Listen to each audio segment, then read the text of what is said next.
Call to order this meeting of the Warren County School Board for Wednesday, October the 16th, 2019. The first item on our agenda is to accept or modify the agenda. Is there a motion? Madam Chairman, I move that we accept the agenda as presented. Second. All those in favor, aye? Aye. Motion carries. Thank you. The consent agenda. Is there a motion for the consent agenda?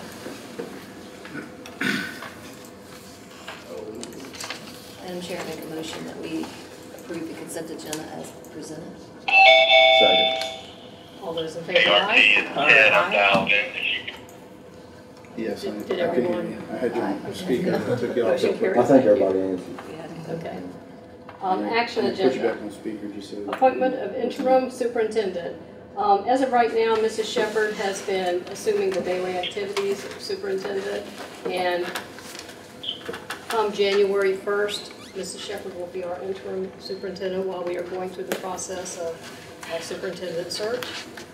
So thank you for taking that on. Approval of stipends to temporarily assume additional responsibility. Do we need a motion for that? Oh, okay, well, I guess we do. Yeah. Okay.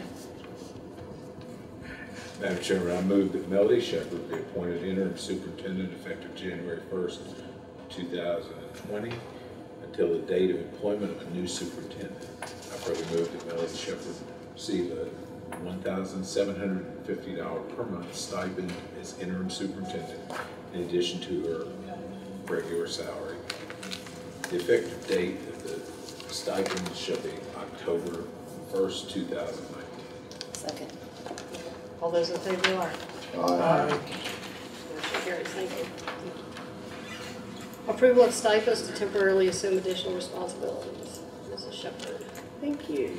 Greg Livesey, Director of Facilities, and George Buck-Smith, Jr., Director of Personnel, will be assuming additional responsibilities over the next several months until a new superintendent is employed. Mr. Livesey will be assuming responsibilities including, and I love these words, but not limited to, oversight of custodial services, which include regular site inspections, procurement for the custodial services company for the 2020-2021 school year, coordinator for the AS Roads renovation project, and contact person for the school grounds maintenance. Mr. Smith will be assuming responsibilities, including but not limited to oversight of the Transportation Department, coordinator of use of facilities, and coordinator of Freedom of Information Act requests. Mr. Smith will also be the go-to person if I am out of the office. The recommendation is to provide a stipend for each of these employees at $750 per month until a new superintendent is employed. I'm happy to answer any questions.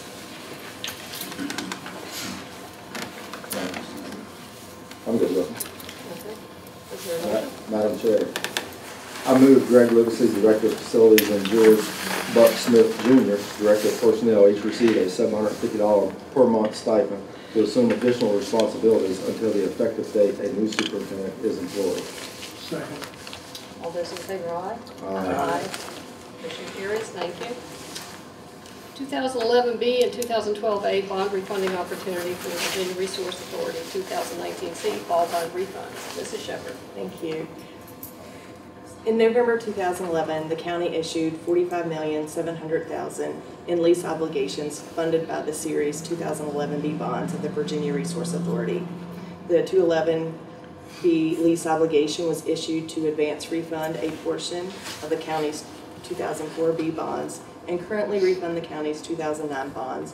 In June 2012, the county issued $31,300,000 in lease obligations funded by the Series 2012A bonds issued by VRA. The 2012 lease obligation was issued to refund a portion of the county's 2004B bonds. The 2004 bonds funded the costs associated with building Skyline High School and the renovation of the junior high school into the new Warren County High School. The 2009 bond funded the renovation and conversion of the old Warren County High School into the new Skyline Middle School. Skyline High School serves as collateral for the 2012 financing. Skyline Middle School serves as collateral for the 2011 financing. Based on projections provided by VRA, Davenport has proposed the county refinance a portion of the 2011B and 2012A obligations in a principal amount not to exceed $26,500,000 and $34 million, respectively, for debt service savings. Based on the current interest rate projections, the county could potentially save approximately $6,046,120 on a net present value basis and inclusive of local costs of issuance through the 2019 CVRA bond sale. The attached resolutions drafted by bond counsel Dan Siegel authorizes the county to pursue the refunding transaction subject to a series of formal parameters, including a minimum savings threshold. The bond sale date is scheduled for October 30th, and the closing date is scheduled for November 20th. In order to proceed with this refunding opportunity, the school board will need to approve the attached resolutions, approving amendments to financing leases for Skyline High School and Skyline Middle School. The amendments do not extend the terms of the leases or subject the properties to the school board to additional restrictions, or the school board to additional restrictions. We talked about this at our mid-October meeting, and the building committee met last week to discuss this as well, so be happy to answer any questions, and RT is here to help answer any questions if you have any. I don't have any questions. I sat in on the building committee meeting and got a pretty good understanding of everything. Doug, Arnold? Only question I have is the first numbers we saw as far as the savings was $7 million. Now it's $6 million. Is that because the bond market's changed that much in the last 30 days? That's correct. Okay. We've seen some movement in the market, and that's the impact. So when does this get locked in if we decide to do it? The VRA pool will price on October 30th, Okay. and then we'll close a couple weeks later. But the rates will be locked in when they price the bonds on October 30th. Okay. And then that, if we don't, was it the threshold of 3%? If it doesn't meet that, then we wouldn't have to lock in. Is that correct? That's correct. That's right. Yeah. Okay. And it says refinance a portion of 211B and 212A obligations in a principal amount not to exceed $26,500,000 and $34 million. Is that the total debt right now owed, the $26,500,000 and the $34, or is there more of that bond going to be left? 211 There- B and 212A. Yeah, there's pieces of both of those because some of those can't be called. Can't be called yet. Yeah. Okay. All right. When you say some, you have any idea how much? He could tell you. Okay. It's the stuff. It's the stuff that's we can't call anything that's comes before. I guess 2021 is that the 20. We're as part of the 11Bs. Right. We are refunding the maturities from 11/1 of 22 Okay. through 2028. So we Okay. can't do next year's maturity, the 2020 maturity. Okay. Also, we are doing the 2027 through 2034 maturities on the 2012 bonds. And that's just where they were structured between the two to get to level debt service in the aggregate. The 2012 bonds were structured on the back end a little bit more than the 11Bs were.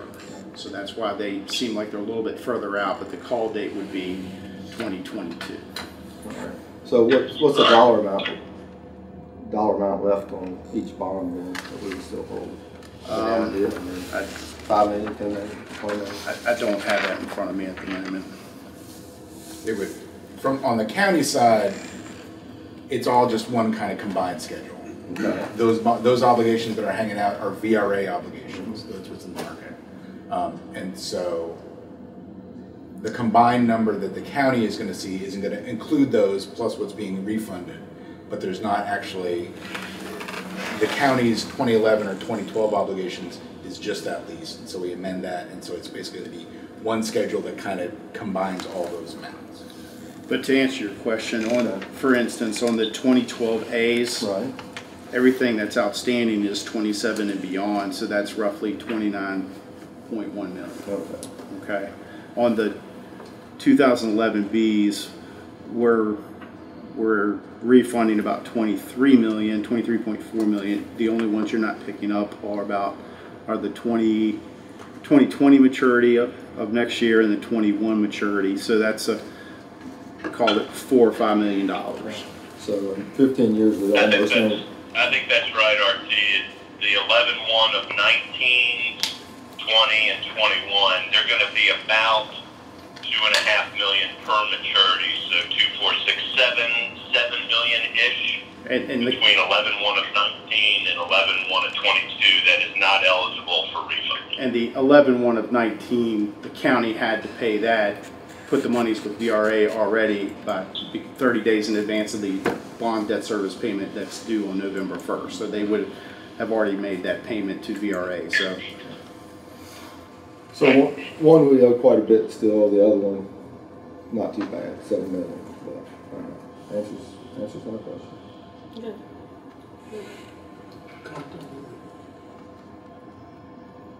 Okay, would someone like to offer a motion?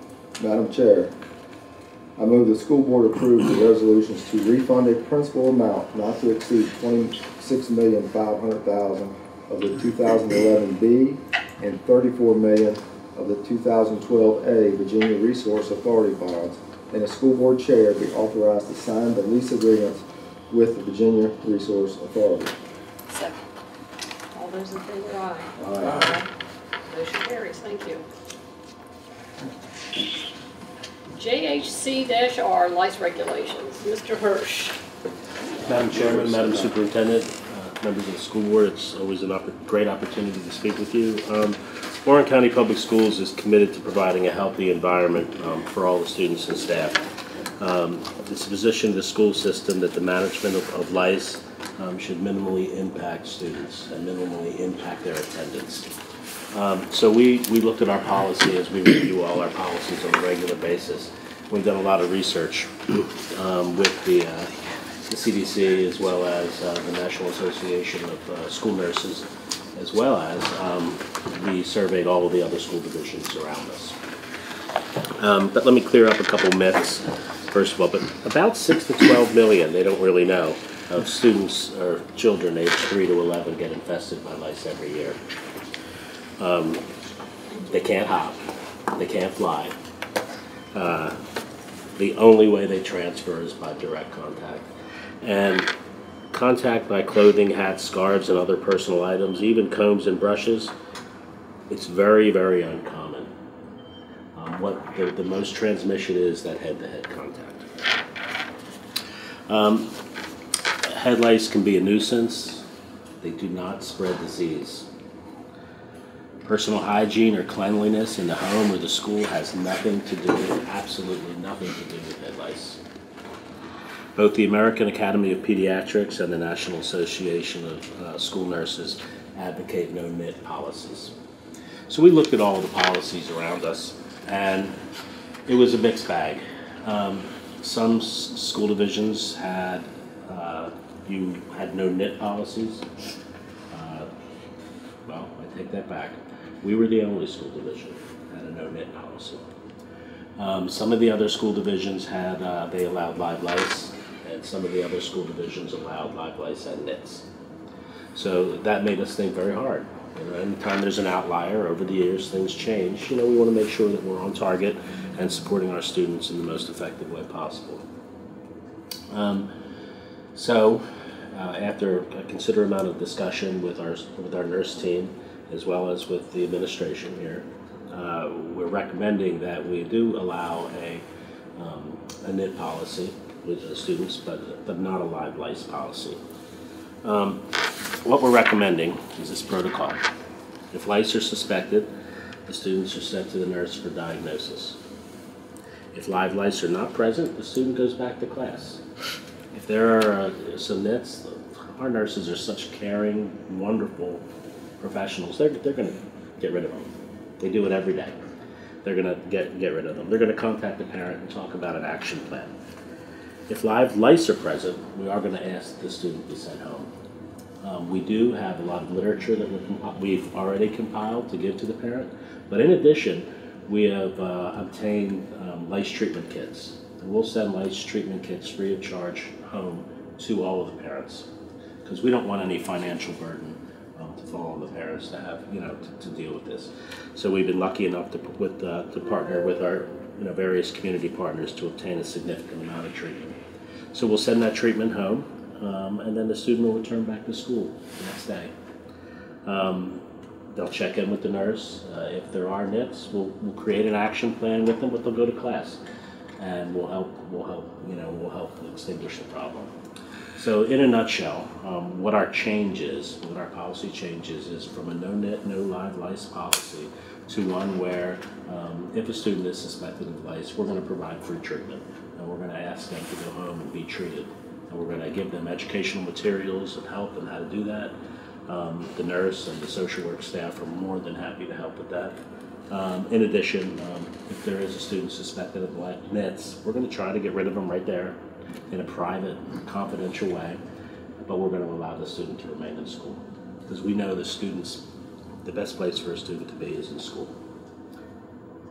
How much time were some of our students missing because of our current policy? Significant. And there's a lot of various factors. It's not hygiene. It's not people being unclean. Sometimes it's just maybe knowledge of how to get rid of them or the ability to follow through and get rid of them. Sometimes our students come from everywhere. Sometimes they're transient and moving into different areas. We just can't have them miss in school. And that was the big impetus of this conversation, and we know the best place for them is here. I believe we've had some parents that have been concerned about our current policy and how strict it was compared to other areas. Absolutely, Mr. Chairman.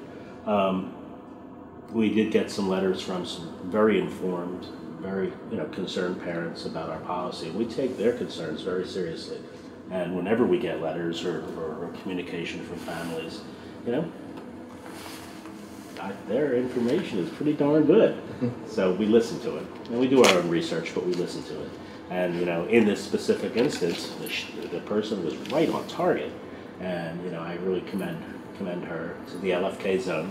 I really commend her for speaking up and helping us and be an impetus, a catalyst to help us change our policy. It's nice. Any other questions or discussion?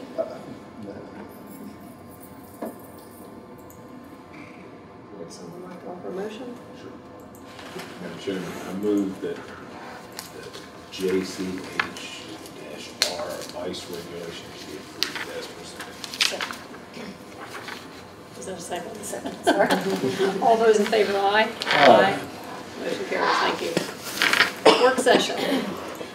Superintendent search. Is that Mr. Valentine?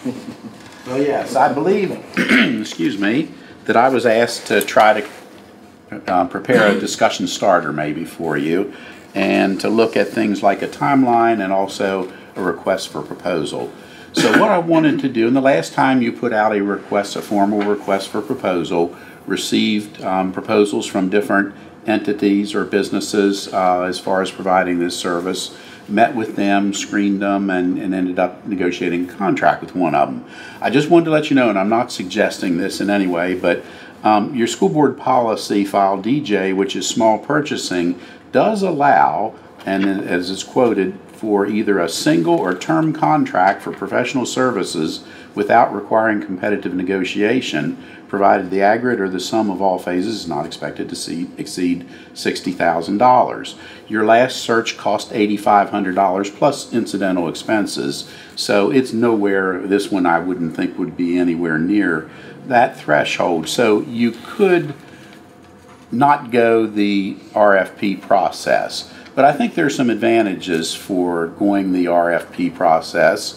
One of them is transparency. When you do that, it puts it out there in a public realm, the proposal and what you're looking for and all that. It gives everyone that's in the community, in the state, in the country really, an opportunity to participate in that procurement.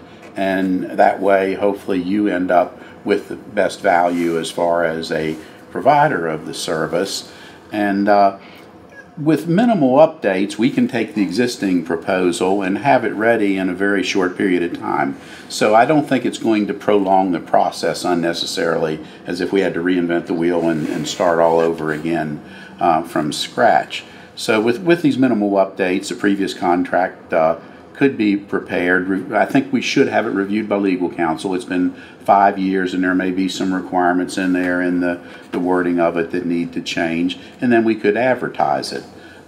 We would probably do as you did before, send it out to targeted firms that you're aware of. Certainly Real Synergy was the one that you chose last time. I suspect you'd want to let them know about it. VSBA, which you're members of, offers a service and provided information last time. I suspect you might want to let them know, and anyone else you may become familiar with. We advertised in the local papers last time to let folks know, the community know that we're doing this, and if they're aware of anyone, to put them on to doing it. And this is something this time I think we should do, and I don't know that we did last time. There's a state procurement webpage called EVA, and boy, it gets it out there to, I mean, literally hundreds of people. Now, maybe not in something as targeted as this, but when you do construction and things like that, and some of them are subcontractors in this, but anybody that's let them know this keyword, say Superintendent Search, that they'd be interested, they send it out to them. So that really floods and gets the word out, and there's basically no cost to us to do it. So if we do it, I would certainly recommend doing that. And I guess maybe, I don't know if you want to decide this evening if that's the route you want to go. I did put together a timeline here, and let's see if I can call it up here on the board for you.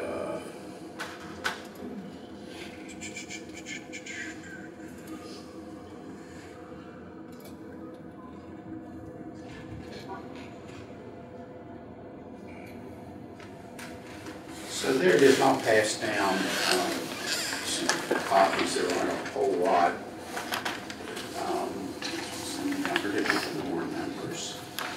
So what I was looking at is you may want to consider tonight determining if this is the method you want to use, the request for proposal. And I do have a marked up copy of the last one that's been updated you may want to look at. If you say, yes, this is the direction we want to go, I feel pretty confident we could have it ready within a week or so to get it out on the street and get it advertised, just based on the, having it already. Was looking, and I guess this is a goal, and I don't know if this is your goal or not, but to try to have the firms selected and maybe under contract by the end of this year, by the end of December, so that when the new board comes, is seated in January, you'll know who you're going with, it'll be prepared, and you can hit the ground running, so to speak, with this firm. So to do that, I sort of backed up from there and said, well, if we had the bids due November 15th, which is a little over 3 weeks. 4 weeks is ideal. I think the state code says like 1 week you can, but that certainly doesn't do much to encourage much competition, so I wouldn't recommend that. But if you did it then, your next meeting then in November is Tuesday the 19th, and certainly you could review the proposals at that meeting, work session, and decide on who you want to negotiate with or interview, and do that at your December 4th meeting, maybe as a work session at the beginning or end of that regular meeting. And then if you wanted to have a special meeting, I just threw December 18th up because that's a Wednesday night 2 weeks later. It could be any night, of course, or day you want. And at that point, you could finalize the contract with whatever the firm you have chosen. And then the last time, what you did at this same time frame was review a sample, a survey sample that would be sent out to the community, one that would be sent out to staff to get feedback on what qualities you're looking for in a superintendent. And then you also had a public hearing, which I would suggest sometime in January maybe, to get input from the public on those same topics. And you'd need to select the date and then review the process for community interviews. And I think what you did then, you called in certain community partners and members to come in and sit down with you and share what they were looking for, what they would like to see, and it could have been, elected officials, community members, whatever. And then also maybe some staff members, I think you did too, had come in and asked that, to sort of get a picture of what it is you're really looking for. And then from then on, I'd say in January of 2000 through April or May, these other things, I didn't put them in a timeline because these were the things that you did the last time, but some of it will probably be dependent upon the firm that you select to do this with you and what all they think's important and time frames and that. But those are just some of the bulleted items that you considered or did during the last process. Okay. You've been through it before, and Doug went through it. Yeah. So, And then, like I said, there is attached on your board docs there the Superintendent Search RFP, and I quite honestly just went in and redlined it and mainly was updating dates, and in it said we had 8 schools and so many students, and I updated it now. Of course, we have 9 schools and some more fewer students. Yeah.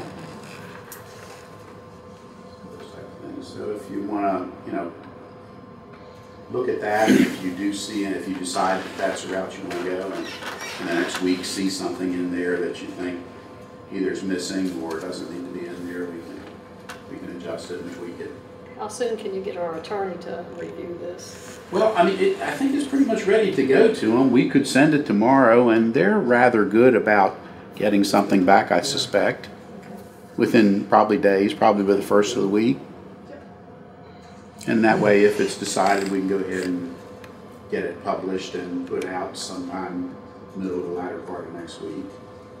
And then that would still be reasonable for the November bid due date, I think.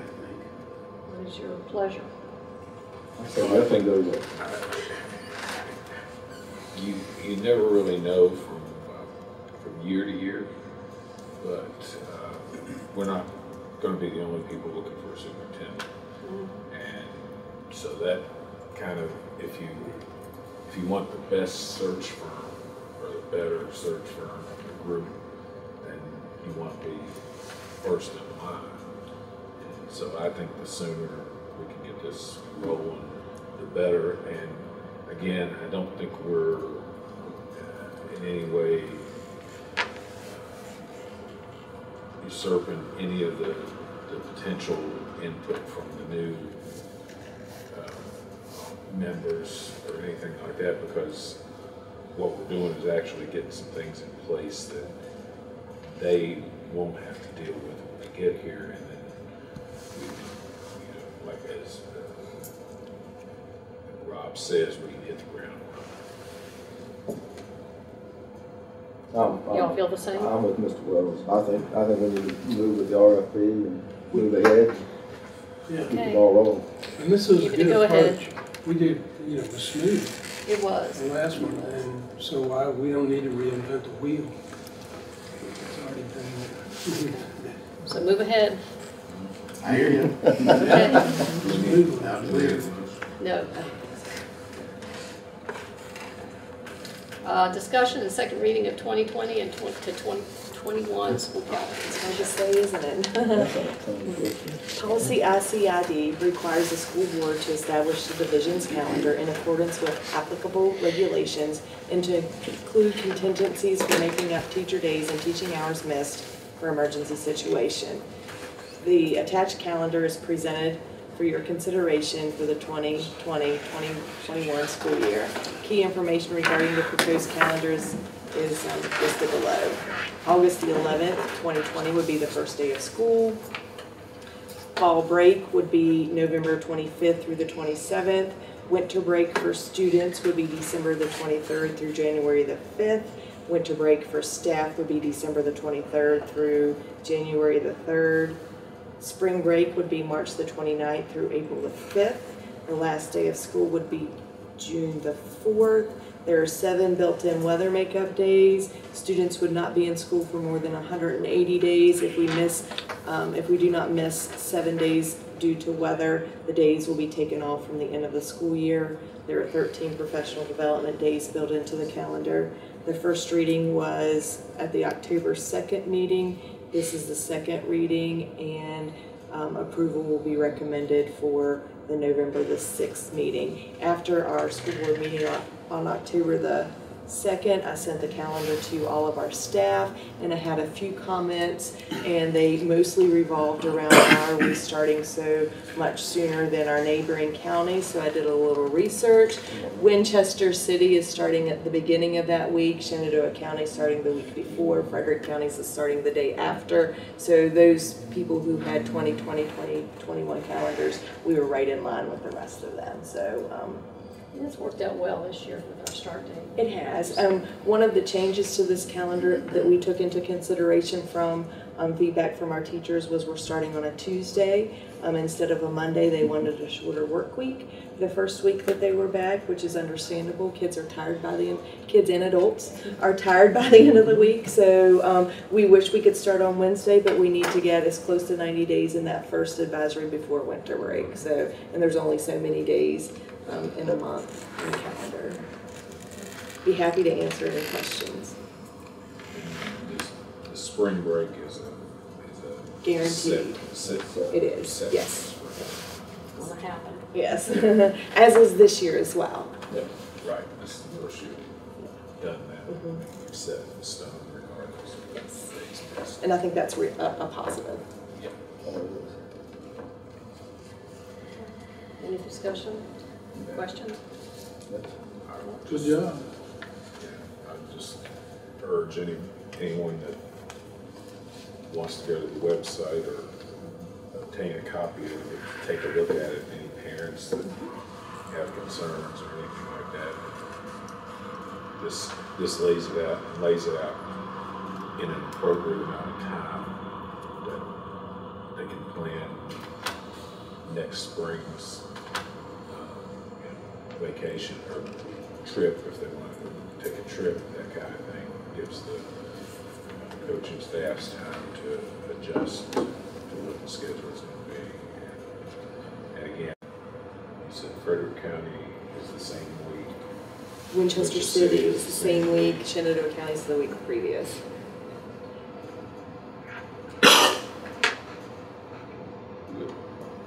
Okay, great. AS Roads Renovation Project, Mrs. Shepherd. Thank you. I added a few things to board docs this afternoon on the AS Roads renovation project. On Thursday, September the 26th, we had one bid for the renovation of AS Roads Elementary School, and that was from LCW. We did submit this to Eva for additional bids, and there was some additional interest, but come bid date, we received one bid, and it was from LCW. Their price did come down a little bit from their previous bid. The base bid includes, let me see, the base bid for the project was almost $3.4 million. We're currently in negotiations with LCW for potential savings. The base bid includes new floor, upgrading restrooms to be ADA compliant, relocation of the office to the front of the building, installing ductwork for HVAC, etc. The base bid did not include replacing the flat roof, installing the casework and sinks in the classroom, or HVAC units. The funding needed for the entire project would be approximately $5 million. We currently have the money to complete the first part of the project, which would be the $3.4 million.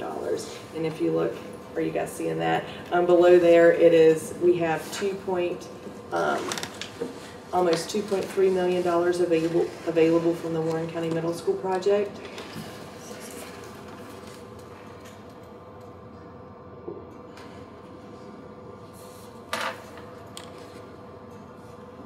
My computer died. Oh, here you go. Share this. I think I've got it. Okay.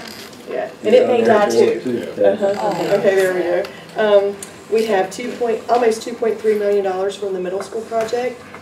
We have $120,000 available from the Capital Improvements Fund, which is here at the school board office, and then we have $1,122,887.94 available from the Warren County capital funding. So we appreciate the county's help with that. So that gives us a total of $3.5 million available for this project. So, so we do have enough money for the base bid of the project, which would include the modular units. We're hoping that we can collaborate with LCW to get some better, value savings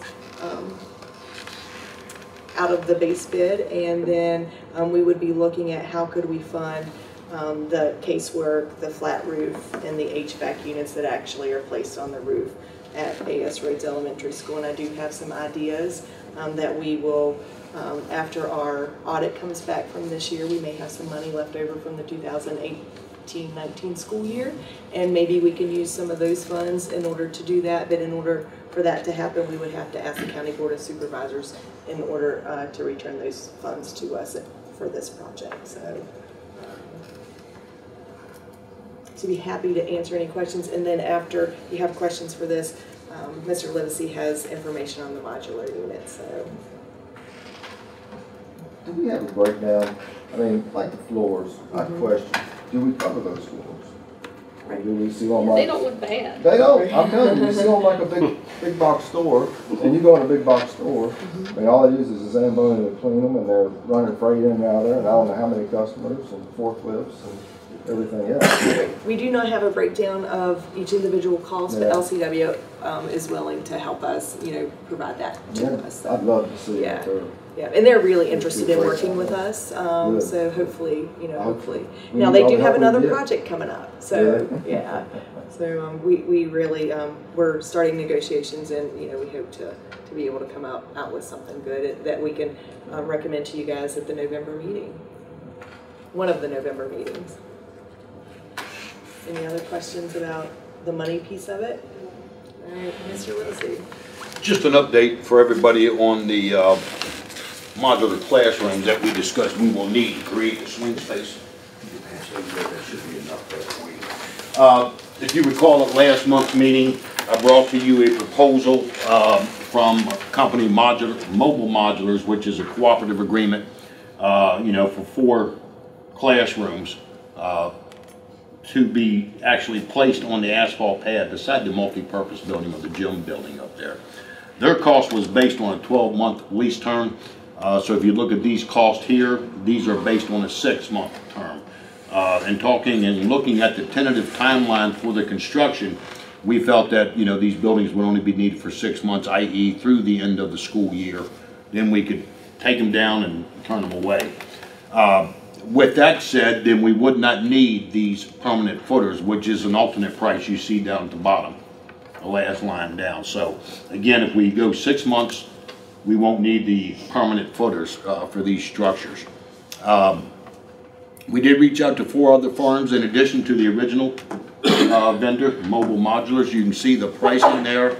A few things still need to be firmed up a little bit. We're still waiting for pricing for the electrical service needed, which we have to provide, and then working with Tim, we'll be doing the low voltage fire alarm intercom phone systems for these modulars. So Melody and I have talked, and right now probably would not go under contract for these modular classrooms until the contract is in place for the general construction. Have this done right after that time frame.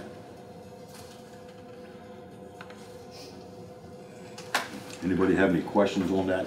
Again, it's pretty sizable, significant reduction in price. 6 month versus the 12 month. If you recall, the 12 month, I think we were slightly over 150,000. That was the delivery setup, removal, and the lease costs. So. And I believe the setup is the large portion of the. It is a big cost.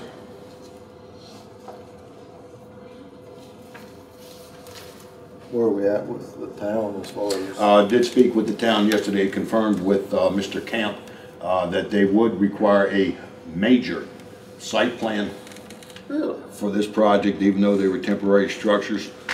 We have reached out to OWPR for pricing to develop that site plan, since they've already done it basically, for the renovations. They could, quote unquote, plop the modular classrooms onto the asphalt pad. So I would hope those costs would not be too much, but that is the most expedient way to get the site plan developed.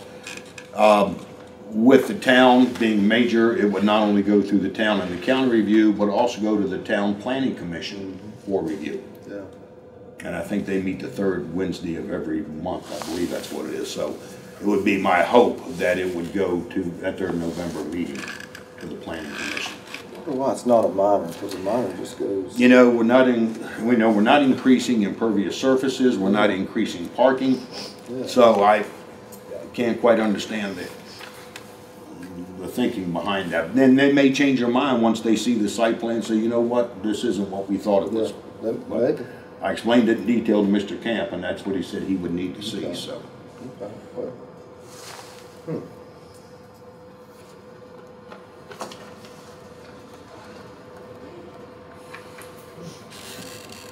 No other questions? Is there any further business? No, ma'am. No? Meeting adjourned.